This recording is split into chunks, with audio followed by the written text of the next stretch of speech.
Hamburgers, the cornerstone of any nutritious breakfast.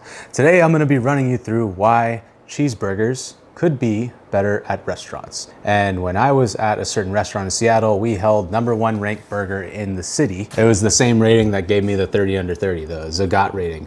Anyways, I just want to run you through just what makes a good burger.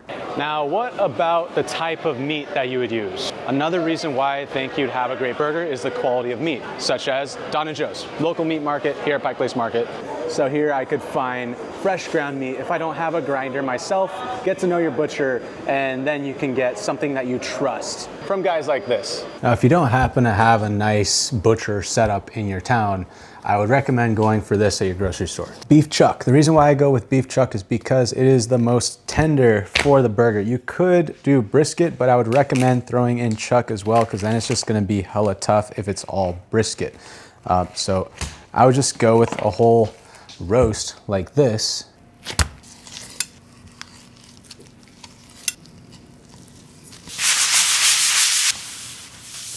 Now, why grind your own meat? For one, it allows you to control what meat you're using, the amount of fat content, and also you just take a certain pride when you grind your own meat in your burger. So those are also health and safety concerns. Reason why I mentioned good butcher is because if you mishandle the meat, you know, there is that potential of the health risk. And also the meat oxidizes when you grind it. So the longer it's been exposed to air, the less good it's gonna taste. Also gloves. White gloves, I've mentioned this before. If you use white gloves or some sort of non-black colored glove, it's the move for meat. Here's an example. If I were to say, cut the tip of this glove off on my board right there, it's just easier to see on the meat.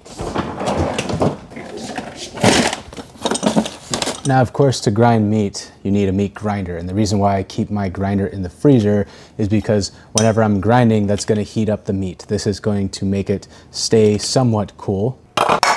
Another reason to grind is you can choose the coarseness that you're gonna grind your meat at. I would go with a finer as opposed to a coarser, just so it's a little more tender.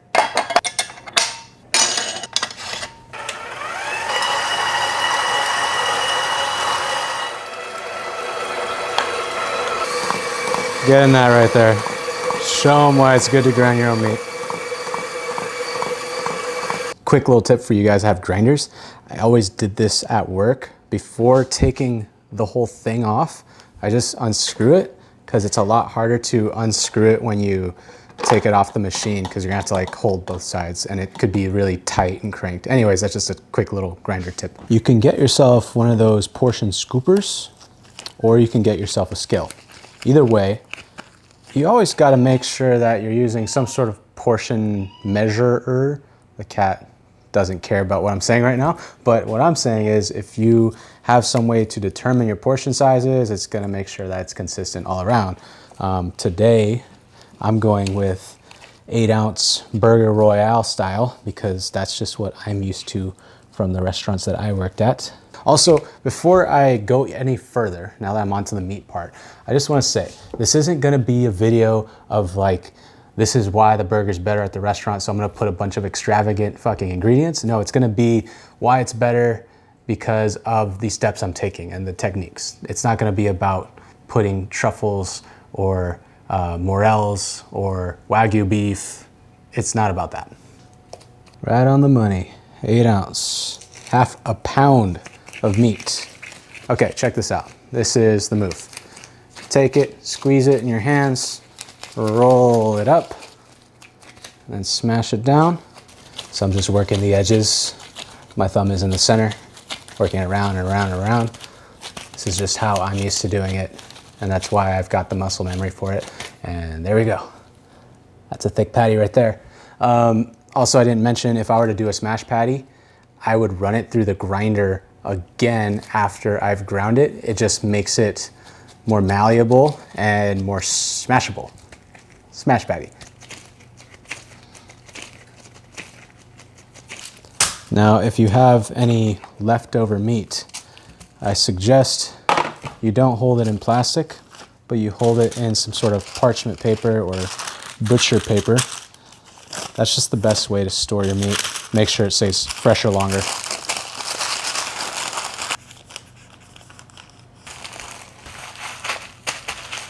Now for the cheese. I think that American cheese, this stuff right here, this beauty, this beautiful slice of sodium citrate and aged sharp cheddar. This is perfection. This will work on any burger. But if you want to do it up, I've got a little thing that we used to do on that #1 burger I was talking about. That is some sharp white cheddar, crumbled up, tossed into a mixing bowl. This is about 12 ounces of white cheddar. Then half a pound or 8 ounces of butter. And this sucker just gets whipped up. You want to start really slow, by the way. Get on in there. Look at that.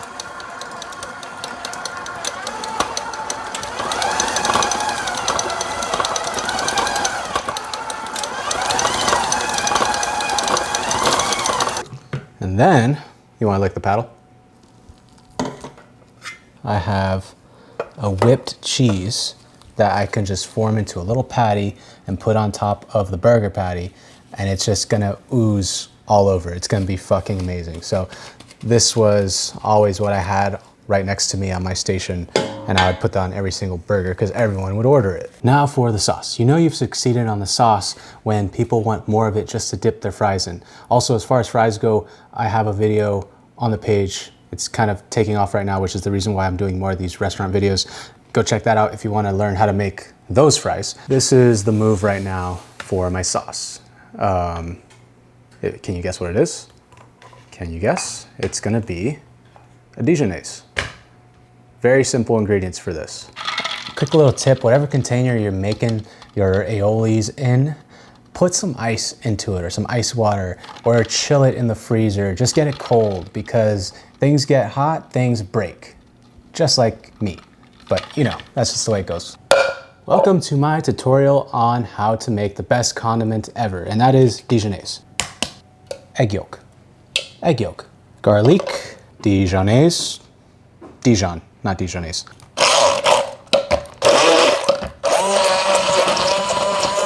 Then some good tasting fat.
Lemon zest, lemon juice, salt.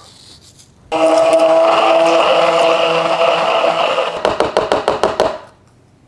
want to lick it? Oh, gross. You're gonna dip your fries in mayo? This is the fucking best condiment ever. Dijonnaise. Keep it in your fridge, super easy to make. I just made it in like 5 seconds. So that's why it's my favorite condiment. Now let's talk about bread. This is another reason why it's gonna be a better product at a place other than home, and that is the bread. The restaurants, you might think fancier, they're gonna make their own bread. Technically, they do and they don't. So why do I say they don't? They don't because usually they'll have a staff or even a full-on other location with a staff that is making the bread for them, and then they can label it as in-house. That's technically usually how it goes. And honestly, that's the better way to go. Now, if not, I would say try to find something like a brioche bun. These are the perfect bun for the burger. And if you're doing something like a smash burger, my favorite is just to go with one of those white bread, tiny burger buns, like the ones that you would find next to the hot dog buns. In our example, we got Fran's from Seattle. These are really good. And then of course, if you grew up with Everyone grew up with this. Their mom would make them a burger with a slice of white bread. It fucking sticks to the roof of your mouth, but it's still good and nostalgic. This is not what we're gonna be using, but I just wanted to throw it out there that I still kind of like that. Now, another reason why is what they're cooking it on. Now, a really good smash burger or restaurant style burger would most likely be on a flat top or a wood fire grill of some sort. If you don't have that, which obviously you don't fucking have this is your best option, a cast iron skillet. Well, actually, this is your best option. I'm just not mentioning it because not everyone has this, but I would say a carbon steel plancha of some sort that you could put on your stove. If not, use a cast iron skillet. Now the patty's made. Before it goes onto the grill or whatever, I'm going to add a neutral high smoke point oil, followed by black pepper on both sides, and then seasoned with kosher salt all around. So that's basically it. Season it with salt, pepper, neutral oil, goes onto the grill.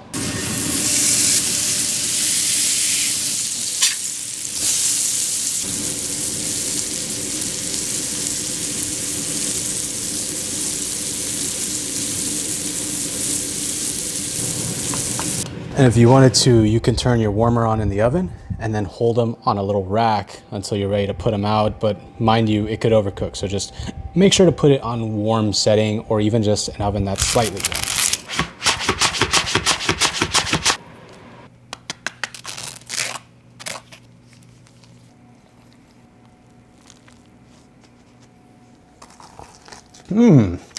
That is a mighty tasty burger.